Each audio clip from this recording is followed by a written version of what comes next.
자, 이제 두 번째 시간 시작합니다. 자, 아까 있는 곳 이후로 세례 이후 이야기합니다. 자, 17절부터 이제 갑니다. 17절에 가면은 그런즉 하나님이 우리가 주 예수 그리스도를 믿을 때에 주신 것과 같은 선물을 그들에게도 주셨으니, 성령을 갖다가 선물로 표현을 했죠. 네, 성령을 그러니까 같은 선물을 그들에게 주셨으니 내가 누구이기에 하나님을 능히 맡겠느냐 하더라라고 그랬어요.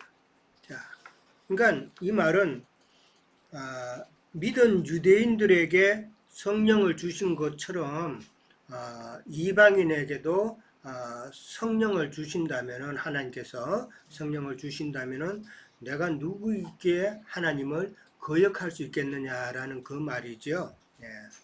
그러니까 이 말은 무슨 말이에요? 지금 이 모든 일을 행하신 분은 누구? 하나님이다라는 것이죠.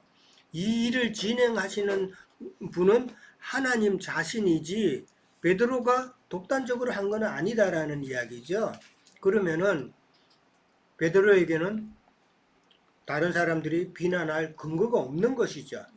하나님께서 하신 것이다라는 말이죠.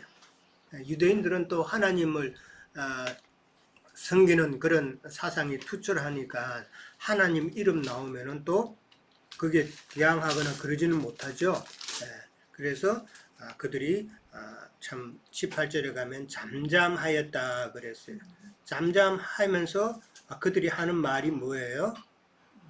그들이 하는 말이 하나님께 영광을 돌려 이르되 그러면은 하나님께서 이방인에게도 생명 얻는 해결을 주셨도다 하니라 라고 그랬어요. 여기 생명 얻는 해결이라고 그랬어요. 이 생명 얻는 해결이라는 게 어떤 해결일까? 한번 생각해 보셨어요?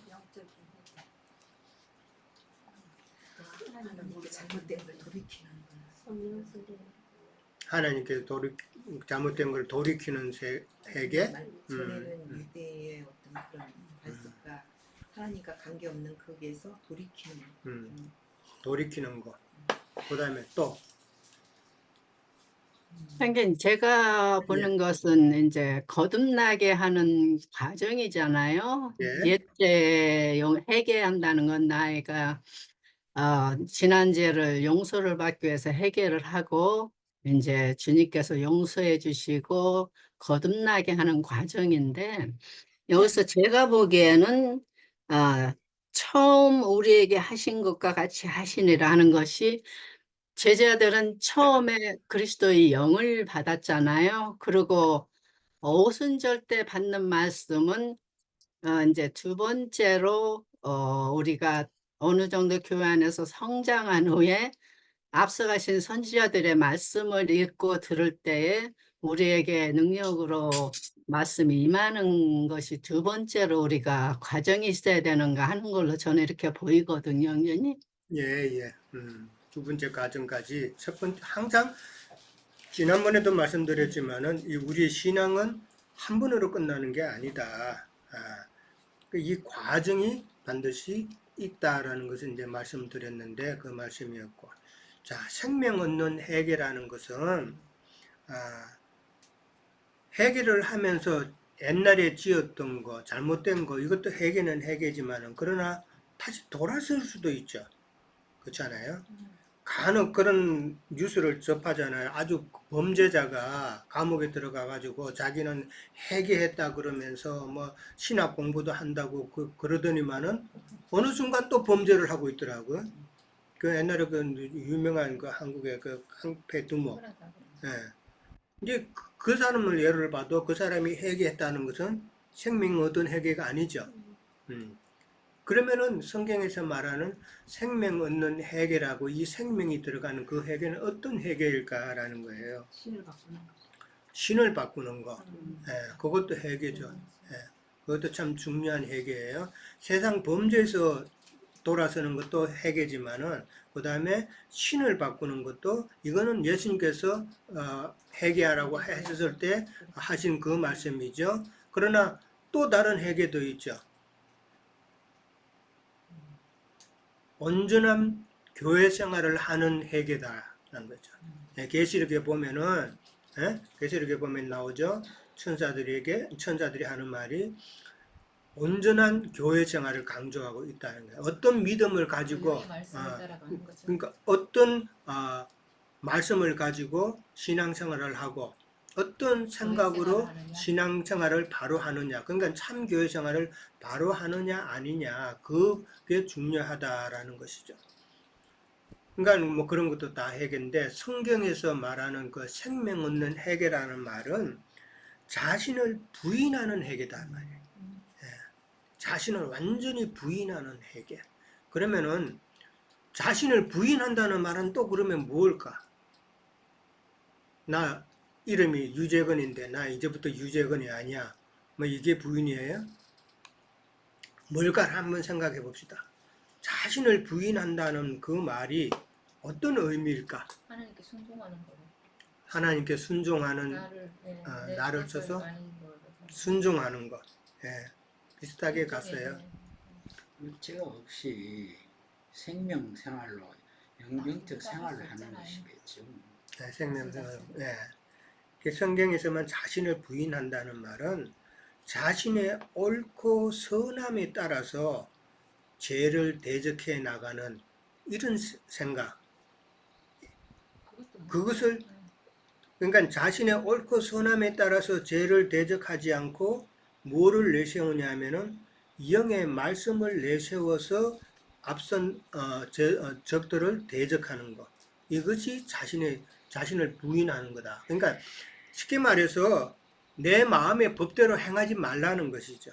하나님 예. 뜻에 따라. 그렇죠. 하나님의 뜻에 따라서 내가 신앙생활을 하고 그 다음에 삶 가운데서 교회 내에서도 지체들 가운데서도 내가 그렇게 행동을 해야지 내 마음의 법대로 내가 옳다 하는 생각대로 그렇게 내가 선하다 생각하는 그대로 남을 그렇게 대하지 말라라는 것입니다. 우리가 진리생활, 믿음생활을 하면서도 악을 대할 때도 그런 식으로 내 마음이 기준이 아니라 하나님의 말씀을 기준으로 해서 그렇게 생활하라라는 것이죠. 이스라엘 백성들이 광야길을 나갈 때에 뭐가 앞서 나갔어요? 법계가 하나님의 말씀인 법궤가 항상 먼저 갔죠. 그 의미가 뭐예요? 하나님의 말씀을 먼저 앞세워서 내 생각보다 내 판단보다 하나님의 말씀을 앞세워서 가라는 그런 의미단 말이에요. 그것을 이해를 하시기 바랍니다. 내 마음의 법은 나를 죽이는 법이다. 그런 생각을 가지셔야 되고 우리가 그것도 법의로 되면 안 되는 거고 생명으로 되는 그렇지, 그렇죠. 그렇죠. 하는 거고. 그러니까 그게 생명의 법이 아까도 때문에 이야기했지만은 그런 깨달음이 나의 인격화되는 생명률이 되는 완전히 그런 과정도 우리는 늘 생각하면서 전혀 생각 안 하는 것보다도 생각하면서 그렇게 나가야 된다라는 것이죠. 자, 그 다음에 이제 19절부터 30절까지 이제 마지막 절까지는 안디옥 교회의 시작과 그 다음에 성장에 대해서 나와요. 그러니까 교회의 그 형성 과정은 어떻게 되었으며 그 다음에 어떻게 복음이 전파되었는가를 이제 살펴보는 거예요. 자, 19절에 가면은 그때에 스데반의 일로 일어난 환란으로 말미암아 흩어진 자들이 베니게와 구브로와 안디옥까지 이르렀다 그랬어요. 자, 이게 베니게와 구브로와 안디옥이라는 그 지역은 지중해가 있죠. 이스라엘 서쪽 편에. 그건 기억을 하세요. 이스라엘이 있고 그 다음에 이스라엘의 서쪽 편에 이제 지중해가 있어요. 지중해 그 보면은 이스라엘 옆에 있는 그 지중해가 지중해 그러니까 서쪽이죠. 그러니까 지중해 쪽으로 보면 동쪽이에요. 동쪽 바다예요. 그러니까 동쪽 해안가에 있는 그 지역의 제일 위에 부분에 안디옥이 있어요. 안디옥이 있고 그 다음에 베니게는 그 밑으로 내려와서 그 주변 성읍이 베니게예요. 페니치아라고 그래요. 그거 그 다음에 구브로는 어디에 있어요? 섬이죠. 지중해에 있는 큰 섬이 구부로예요. 예. 거기로 이제 복음이 전파되었다라고 그렇게 나오죠. 근데 성경에 또 뭐라고 되어 있어요? 유대인에게만 말씀을 전하였다 그랬죠. 예, 흩어진 유대인들이, 그러니까 복음을 받은 자들이 베니게와 구브로와 안디옥까지 가서 말씀을 전했지만은 유대인에게만 말씀을 전했다라고 그랬어요.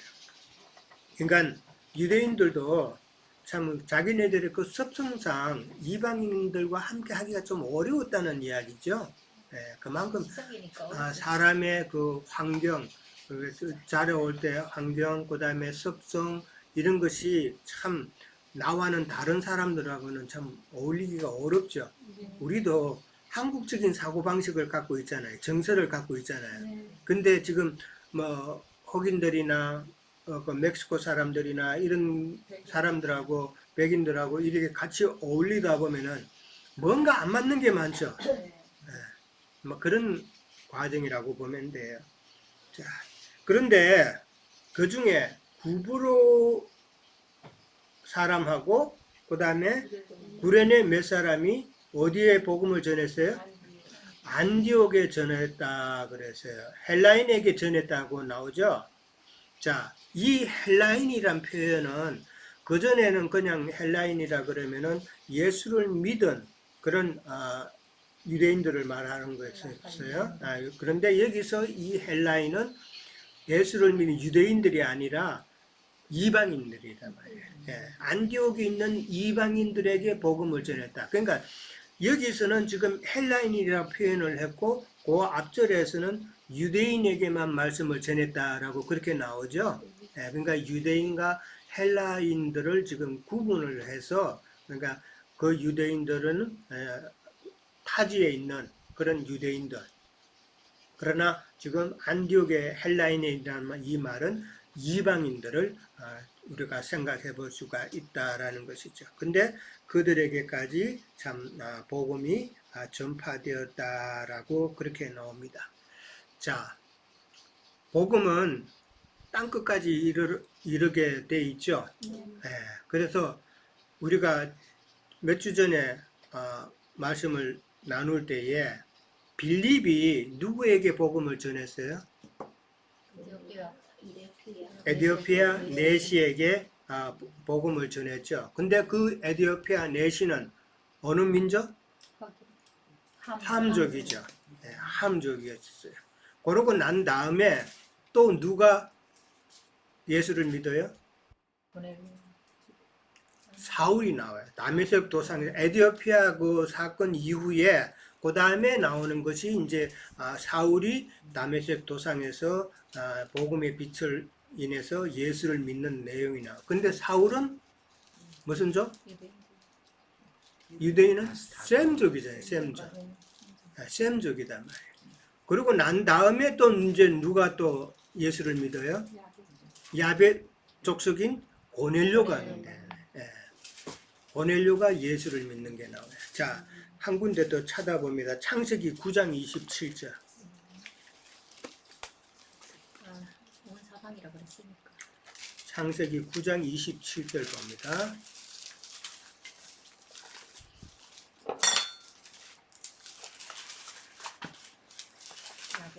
자, 찾았어요? 11페이지 정도쯤에.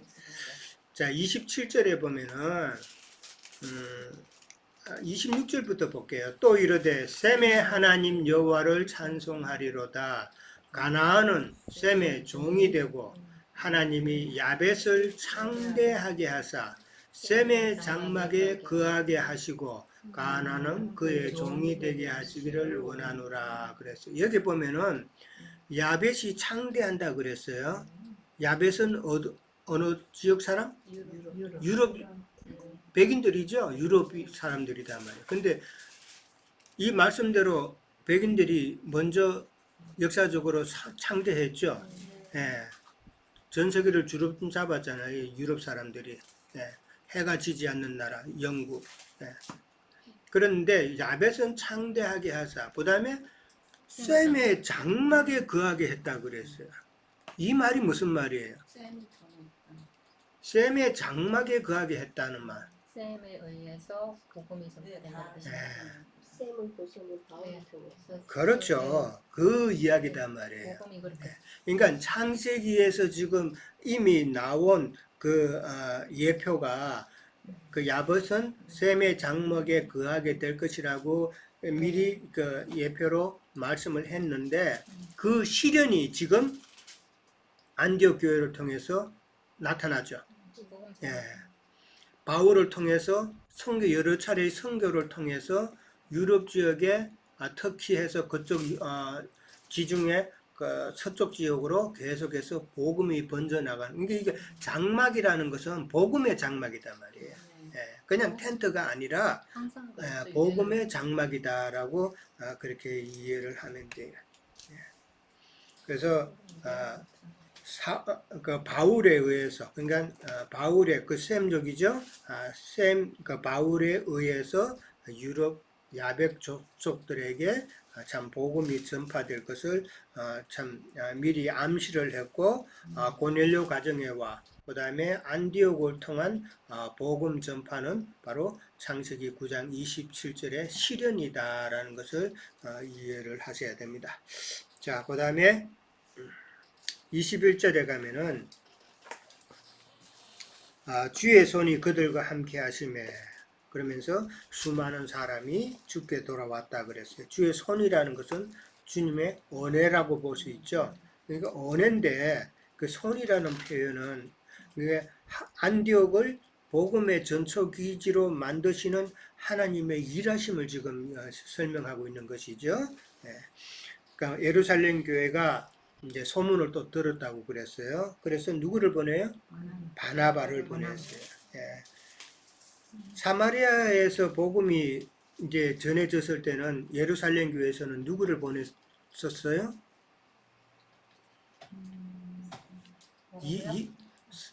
예루살렘 교회 사마리아에 믿는 자들이 생겨날 때에 예루살렘에서 사마리아에 누구를 보냈죠? 누구를 보냈어요? 금방 잊어버렸어요? 2주밖에 안 됐는데. 요한과 베드로? 몇 절에 있어요? 요한과 베드로죠. 요한과 베드로. 요한과 베드로.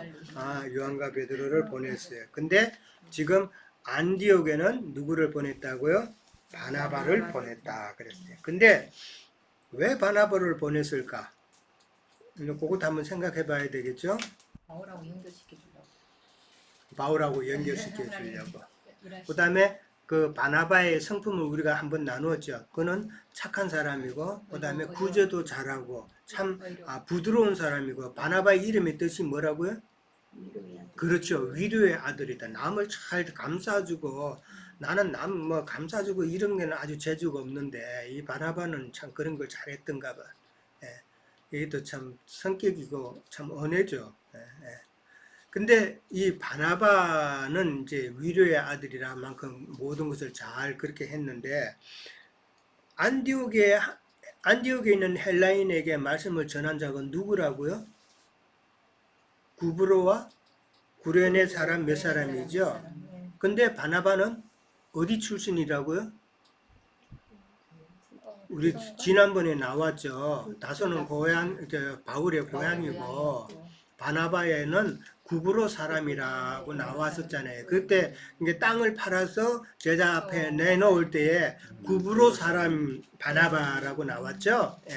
그러니까 지금 안디옥 교회에 말씀을 전한 자들이 지금 구브로 사람이다 말이에요.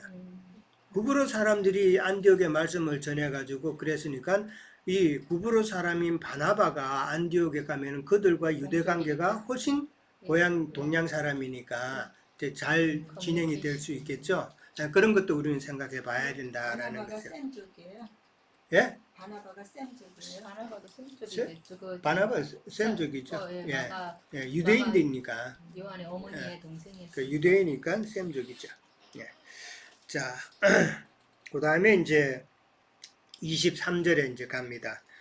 바나바가 이제 가니까 참 그가 이르러 하나님의 은혜를 보았다라고 나오죠. 하나님의 은혜를 보았고, 그 다음에 하는 말이 굳건한 마음으로 주와 함께 머물러 있으라라고 위로의 말을 합니다. 그죠? 위로의 아들답게 참 굳건한 마음으로 주와 함께 머물러 있으라라고 위로를 하게 되는데, 주와 함께 머무르다라는 이 말은 예수 그리스도가 너희들의 삶의 중심이 되도록 하라라는 그 말이에요. 네. 아까 처음에 이제 우리 준호 형제님께서 기도할 때에 기도 내용이 이거였잖아요. 우리 삶에 있어서 예수 그리스도가 중심이 되어야 된다라는 거였죠. 예. 그러니까 지금 바나바도 이 말을 한 것도 참 예수 그리스도가 우리 삶에, 너희들의 삶의 중심이 되는 그러한 생활을 하라라는 것이죠. 참 중심되기가 쉽지 않죠? 예. 세상 자꾸 다른 일이 나의 우선이 되는 경우가 참 많잖아요. 그 우선이 되는 것이, 다른 것들이 우선이 되는 것이 하나님 앞에는 어떻게 보면은 지금 회개할 일이다라고 생각해 볼 수도 있겠죠. 그렇다고 해가지고 그냥 성경 말씀만 보라는 건 아니죠. 우리의 삶 가운데서 일을 하는 것도 그리스도를 위해서 일하는 것. 그리스도를 위해서 일을 하고, 그 다음에 무엇을 생각하든 무엇을 보든 무엇을 행하든지 간에 다 그리스도를 중심으로 하는 그런 마음으로 우리가 생활을 해야 된다라는 것이죠. 자, 24절부터 26절에 가면은 바나바는 착한 사람이요 성령과 믿음이 충만한 자라 그랬어요. 이에 큰 무리가 더하여졌다라고 그렇게 나오죠. 그러니까 예루살렘 교회에서 바나바를 지금 보낸 이유가 그는 착한 사람이고 그 다음에 성령과 믿음이 충만한 자였기 때문이다라는 것을 알 수가 있는데, 자, 3번 문제. 이 바나바가 지금 안디옥 교회에서 참 많은 일을 해요. 많은 일을 하는데 바나바가 어떤 일들을 지금 했는가라는 것을 한번 좀 생각해 보자라는 거예요. 자,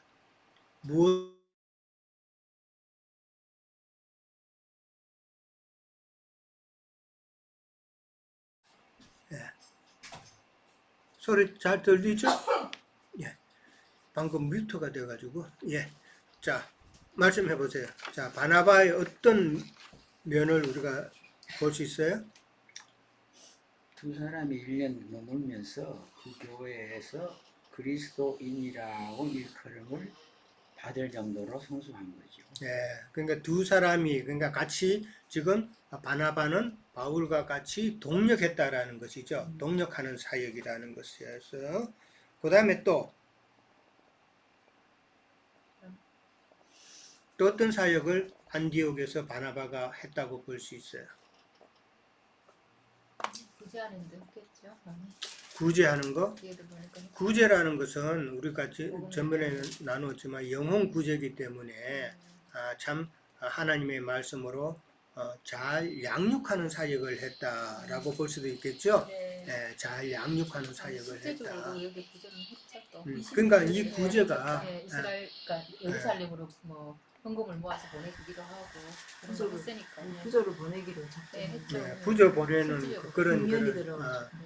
그런 것도 했다. 근데 그것도 이제 우리가 양면으로 영적으로 또 네. 봐야 될 부분도 있어요. 하셨잖아요. 자, 그 다음에 그러니까 지금 큰 무리가 모였다 그랬잖아요. 큰 무리가 모였다 그랬으니까 지금 바나바는 참 양육하는 사역을 네. 잘 했다라고 볼 수가 있겠죠. 섬기는 사역을 잘하셨죠.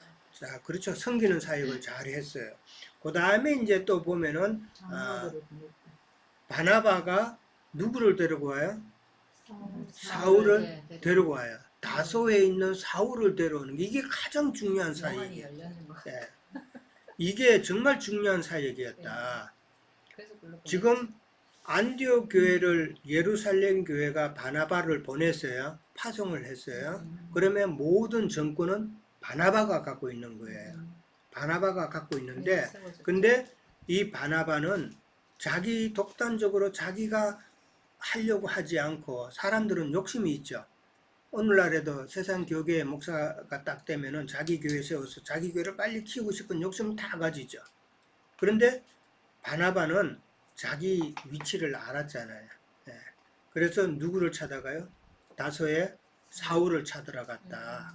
왜 그래요? 사울을 세우는 사역을 했다라는 것을 우리는 생각해야 되는데, 그 사역이 가장 바나바에게는 값진 사역이었고 가장 큰 사역이었다라는 것이에요. 만약에 바나바가 사울을 다소에 가서 데려오지 않았다면은 이 안디옥 교회가 복음의 전초기지로 그렇게 성장을 못했다라는 것을 생각해 볼 수 있죠. 그리고 또 한 가지 더는, 조금 전에도 이야기했지만 바나바가 혼자서 그렇게 하면은 참 자기가 모든 것을 다스리고 자기가 다 컨트롤 하는데, 바울이 오게 되면은 이 사역을 나누어야 되잖아요. 그리고 바울이 그 공동 사역을 하게 되면은 이제 둘 다 맨날 가르치는 것보다도 이게 역할이 분담이 되죠. 그래서 주로 베드로는 바나바는 양육하는 쪽으로 가고, 그 다음에 바울은 지금 가르치는, 말씀을 선포하는 쪽으로 갔다라는 것이죠. 그게 보면 우리가 잘 아는 그렇죠. 14장 12절에 봐요. 바울은 물을 주고 루스드라에서 자라게 하시는 하나님이십니다. 루스드라에서 바나바와 바울이 가서 하나님의 말씀을 전할 때에 그 루스드라 사람들이 바울을 두고는 뭐라고 그랬어요? 헤르메스라고 그랬죠. 그 헤르메스라고 부른 이유가 그 중에 말하는 자이므로라고 나오죠. 바울이 혼자 다 말했다는 이 말이잖아요. 그러니까 사람들이 저 사람은 헤르메스다. 그 다음에 바나바는 그 뒤에서 말하지 않고 스포트하는 식으로 되어 있으니까 사람들이 보기에는 저 사람이 더 높은 사람인가 보다라고 해서 제우스라고 그랬단 말이에요. 그러니까 바나바와 바울이 같이 나갈 때는 바울이 늘 가르치는 사역을 담당했다라는 것을 알 수가 있죠. 그러다 보면은 우리가 사람의 생각을 하다 보면은 인기가 누가 더 올라가겠어요? 가르치는 자가 인기가 더 올라갈 확률이 많죠. 바나바가 그거를 몰랐겠느냐 하는 것이죠. 많은 사람이 큰 무리가 바나바가 있을 때 큰 무리가 이미 따랐는데, 바나바는 이제 가르치는 사역을 안 하고 바울이 와서 가르치는 사역을 하다 보면은 바울이 더 높아질 수 있는 그런 것을 사람이라면 다 할 수 있는데, 지금 바나바는 그런 내색을 전혀 하지 않고 성공적인 공동 사역을 지금 이루었다라는 것을 이제 생각해 보면은 바나바의 그러한 모습도 우리는 상당히 좀 진짜 생각해 봐야 된다라는 것이죠. 그러니까 바나바의 그 모습이, 이런 모습은 정말 바울 못지않는 그러한 훌륭한 사람이었다라는 것을 우리는 생각을 해 봅니다. 참 동력을 한다는 것은 정말 쉽지 않죠. 정말 쉽지 않아요. 사람이라는 게 감정이 있기 때문에 정말 쉽지 않은데 그것을 잘 극복했다. 그 다음에 이제 안디옥이 참 그 이방 선교의 중심이 될 수 있도록 그렇게 바나바가 큰 사역을 감당했다라는 것이죠. 다소에 가서 데리고 왔는데, 다소에 사울이 몇 년간 있었어요? 1년? 교회에 있는 그건 와가지고 이제 같이 동역한 기간이 1년이고, 3년은 아라비아에 있을 때 3년 있었죠? 8년? 네. 7년인가? 그건 한 10년 있었어요. 10년이야. 보통 정확한 그거는 모르니까 한 12여 년 정도, 그러니까 28살 때, 28세 때에 다메섹에서 이제 회심을 해요. 회심을 하고, 그 다음에 그 회심하고 난 다음에 아라비아로 가서 3년이 있죠. 그러면 31살쯤 되죠. 그러고 나서 예루살렘에 사울이 가죠. 31살 때 이제 왔다가 그 아라비아에서 왔다가 그 다음에 예루살렘으로 간단 말이에요. 예루살렘에서 봉변당했죠. 사람들을 죽이려고 그랬단 말이에요. 사람들이. 그래서 창문으로 바구니 타고 내려와서 도망갔죠.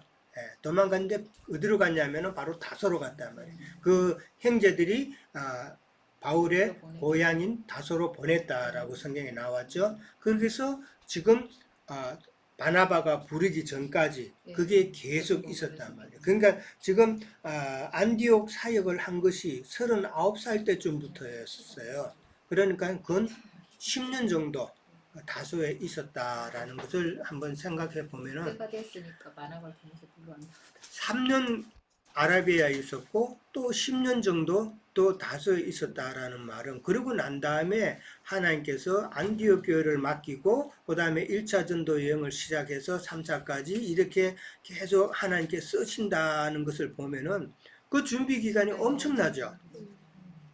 이거를 우리는 생각해 봐야 된다. 바울이 진짜 다메섹에서 그냥 갑자기 그냥 계시를 받아가지고 그냥 우리가 잘못 생각하는 것처럼 뿅 해가지고 하나님께서 다 알아줘 가지고 그렇게 했다, 그렇게 생각하면 안 돼요. 훈련 기간이 하나님께서는 하나님께서 종으로 쓰시는 자는 반드시 훈련 기간에 혹독한 훈련 기간을 거친다. 3년 광야, 아라비아 광야 생활, 그 다음에 10여 년 다소에서 그렇게 시골이에요. 거기는 정말 답답한 곳이에요.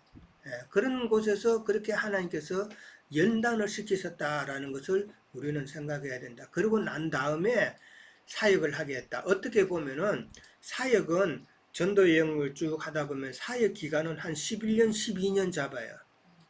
그만큼 그거보다도 어떻게 보면 더 많은 시간을 훈련을 시키셨다. 이것을 생각해 봐야 된다. 다른 사람들은 참 사울이 그만큼 많은 그 훈련 기간 그렇게 많지 않고 그냥 다 전생애를 그냥 전도 여행하는 걸로 그렇게 알고 있는데 그렇지 않다. 그거를 우리가 이해를 해야 돼요. 자, 그 다음에 이제 자, 4번에 이제 갑니다. 그리스도인이라는 이제 말이 나옵니다. 그리스도인이라고 이제 안디옥 교회에 있는 사람들이 그렇게 이제 일컬음을 받았다라는 건데, 이거는 제가 정답을 안 적었어요. 여러분이 정답을 채워야 되는 부분이에요. 자, 그리스도인이라는 게 뭘까? 각자 한번 생각해 보세요. 그리스도인이라는 게 무엇이 그리스도인일까? 예수 그리스도의 영이 임한 사람. 영이 임한 사람. 오케이. 그것도 그리스도와 맞죠? 한 영이 한 영으로. 네, 예수 그리스도와 한 영이 된 자. 오케이. 그리스도와 같이 안에서 사는 거. 예수 그리스도 안에 거하는 자. 또 그리스도인이다. 또 준호 형제님 오늘 아무 말 안 하셨는데 그냥 지나가면 섭섭하죠?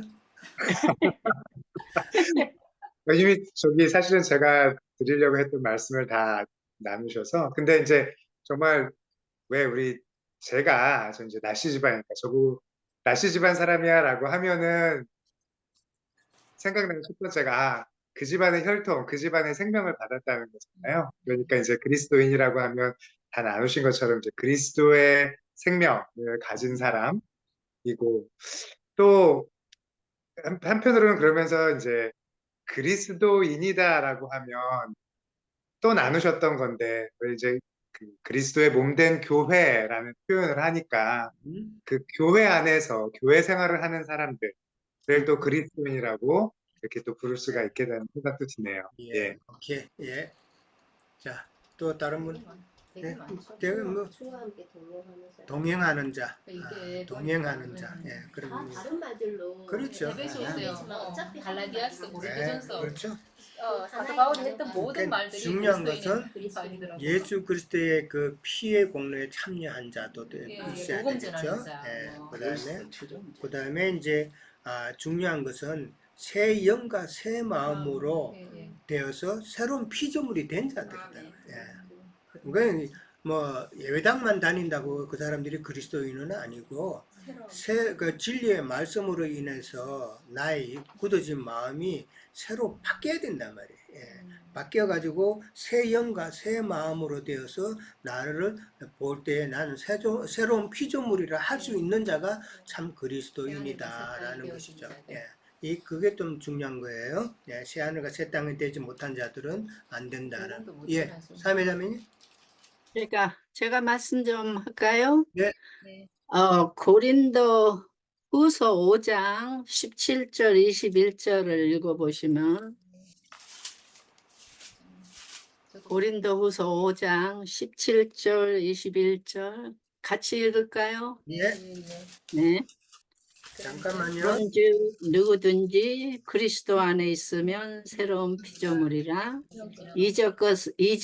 이전 것은 지나갔으니 보라 새 것이 되었도다. 예, 모든 것이 하나님께로 났으면 그가 그리스도로 말미암아 우리를 자기와 화목하게 하시고 또 우리에게 화목하게 하는 직분을 주셨으니 곧 하나님께서 그리스도 안에 계시사 세상을 자기와 화목하게 하시며 그들의 죄를 그들에게 돌리지 아니하시고 화목하게 하는 말씀을 우리에게 부탁하셨느니라.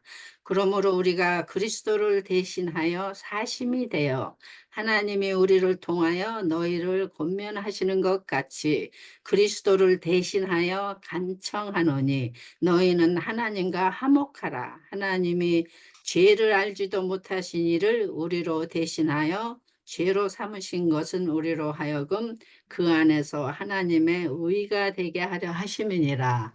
그리고 네. 계시록 3장을 제가 찾아놨는데 몇 구절만 제가 읽을까요? 해석력으로 보니까 더 쉽더라고요. 여기서 계시록 3장 21절만 제가 읽을게요. 이기는 자에게는 내가 이기고 나서 나의 아버지 보좌에 아버지와 함께 앉은 것 같이 나의 보좌에 나와 함께 앉도록 해주겠다. 근데 여기서 보면은 이기는 자는 이제 교회에 있는 우리에게 말씀하시는 것이고 내가는 그리스도이신데 말씀이 육신에서 오셔가지고 필연적으로 그리스도는 십자가를 지시는 과정을 가야 된 분이잖아요. 그게 그 주님으로는 운명적으로 정해진 걸로 우리가 봐요. 왜냐하면 말씀이신 하나님과 하나 되려면은 육신으로 오신 예수님은 말씀을 지켜서 이기셔야 되기 때문에 그렇게 이기신 분이 이제 우리에게 격려하시는 것이 교회 안에서 이기는 자는 우리도 예수님과 함께 보좌에 앉게 해주신다고 약속을 하셨는데 그게 이제 계시록 그 옆에 4장에서 보면은 이 4장은 산입장으로 해가지고 계시록 21장 22절에서 이루어질 들을 미리 보여주신 거잖아요. 그래서 여기서 보면은 보좌에 앉으신 예수님, 하나님 당신 말씀이 되신 예수님과 거기서 보면은 또 24 장로들은 구약의 12 족장들과 신약의 12 사도들 흰옷을 입은 분들이고 그 해에는 또 이제 네 생물들이 나오는 거는 우리가 여기에 포함이 되는 거지요. 그래서 그리스도인이라는 거는 이렇게 큰 축복을 받았는데 지금 우리가 제가 생각하기로는 마지막 때다 하는데 우리가 교회 생활 하면서 주님께서는 이기는 자의 수를 지금 채우고 계시는데 빨리 우리도 수에 가입을 해야 하지 않는가 해가지고 빨리 우리도 달려야 하지 않는가 하는 마음입니다. 여기까지입니다. 그렇게 듣는 것 같아요. 그러니까 그리스도인이라 그랬는데 우리 것도 생각해 볼 것은 그럼 나는 지금 참 그리스도인이 되었는가 그것도 한번 좀 생각해 봐야 된다. 그러니까 그리스도인이라는 그 의미를 우리가 나누었어요. 그러면 그 의미가 나에게 지금 부합이 되는가? 그것도 한번 생각을 해보라고 이제 이 질문을 올린 거예요. 예. 자, 그 다음에 이제 시간이 많이 갔으니까 27절에서 30절 빨리 갑니다. 자, 27절에서 30절 내용은 예루살렘 교회가 이제 흉년이 들고 어려워지니까 안디옥 교회 형제들이 지금 부주를 해서 보내는 내용이 나오죠. 예. 근데 27절에 가면은 이제 예루살렘에서 선지자들이 왔다고 이제 그렇게 이제 이야기를 했어요. 선지자들이 왔는데 그 중에 누가 있었다고요? 아가보라는 사람이 있었어요. 아가보가 있는데 그 아가보는 예루살렘 교회의 선지자라는 것이에요. 자, 선지자라고 그러면은 구약에는 많은 선지자들이 있었죠. 근데 신약에도 지금은 지금 선지자라는 표현이 나왔어요. 선지자는 무엇이에요? 하나님 말씀을 말씀을 전하는 사람, 예, 전하는 받아서 사람. 계시로 받아서 그다음에 전하는 자죠. 예, 그렇게 보면 돼요. 그러니까 신약 시대에 뭐 선지자가 뭐 예언을 하고 뭐 그렇게 뭐 이상한 걸로 그렇게 보면 안 돼요. 예, 이건 하나님의 성령으로 말하되라고 되어 있잖아요. 성령으로 말하게 성령께서 하시는 그 진리의 말씀을 전하는 자는 어떻게 보면은 선지자예요. 예언자. 네, 그러니까 오늘날 이상한 그 이단에 속한 사람들이 자칭 선지자 뭐라고 하는 거 그거는 가짜 선지자고 진짜 진리의 말씀을 전하는 자들은 선지자다. 그런 의미로도 이해를 하셔야 돼요.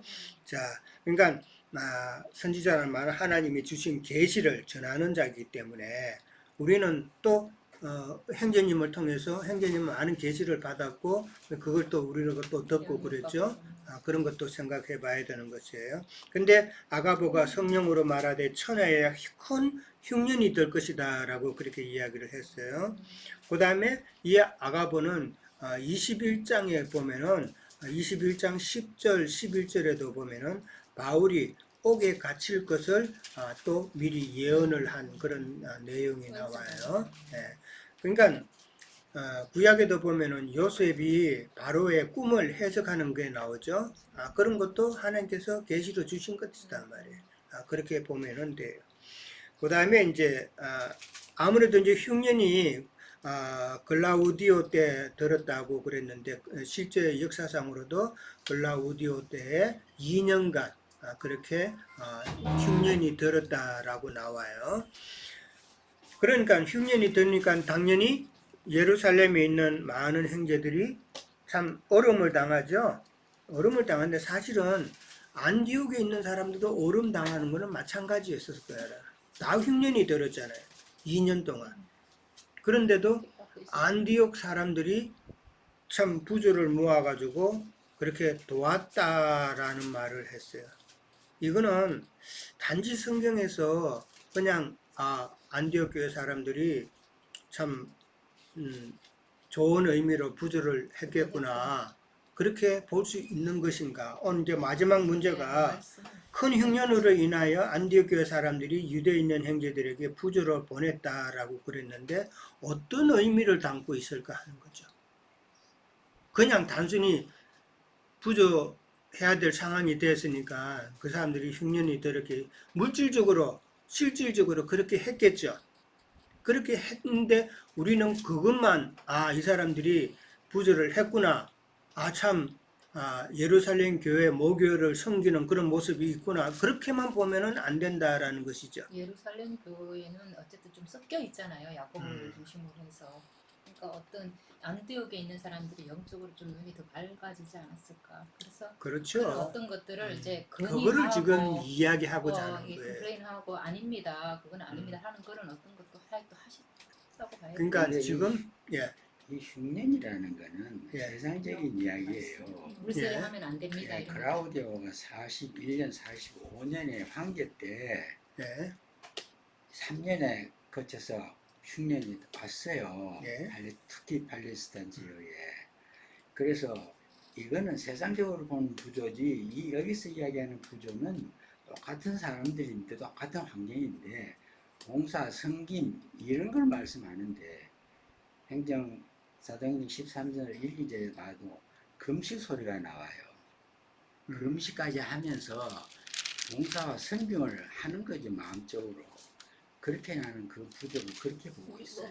자, 13장에서 안디옥 사람들이 금식했다라는 말은 네. 지금 바나바와 바울을 갖다가 뽑아서 선교 여행을 하는 그 목적에서 금식을 한 거예요.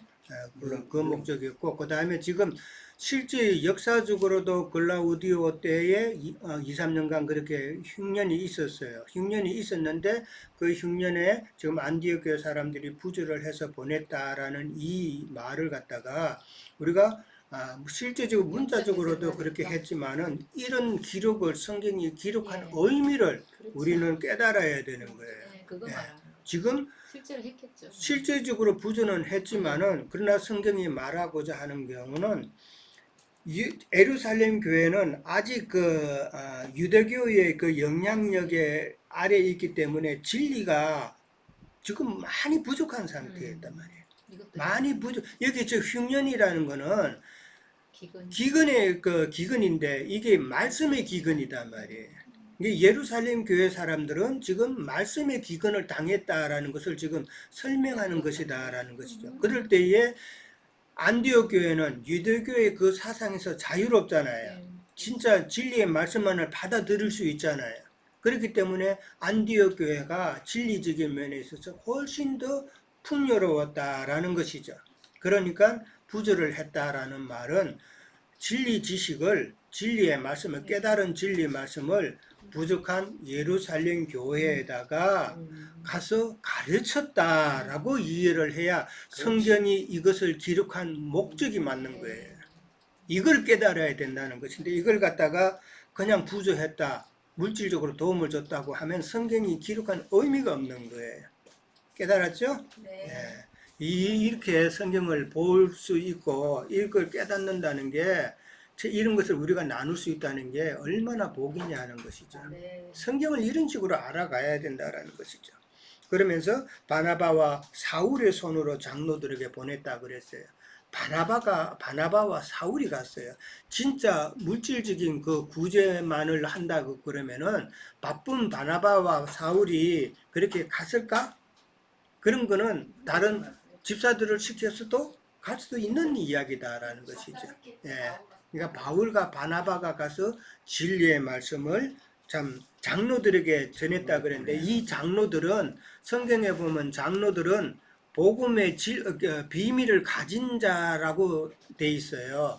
복음의 비밀을 깨달은 자가 장로가 될 수 있다고 그랬는데 예루살렘에 있는 이 장로들은 아직 거기까지는 가지 못한 자들이다라는 의미죠. 그래서 그 장로들에게 보내니라는 말은 장로들에게 진리의 말씀을 참 공급했다. 그런 식으로 우리가 이해를 하면 좋을 것 같습니다. 예, 자 오늘은 시간이 많이 됐기에 이제 여기까지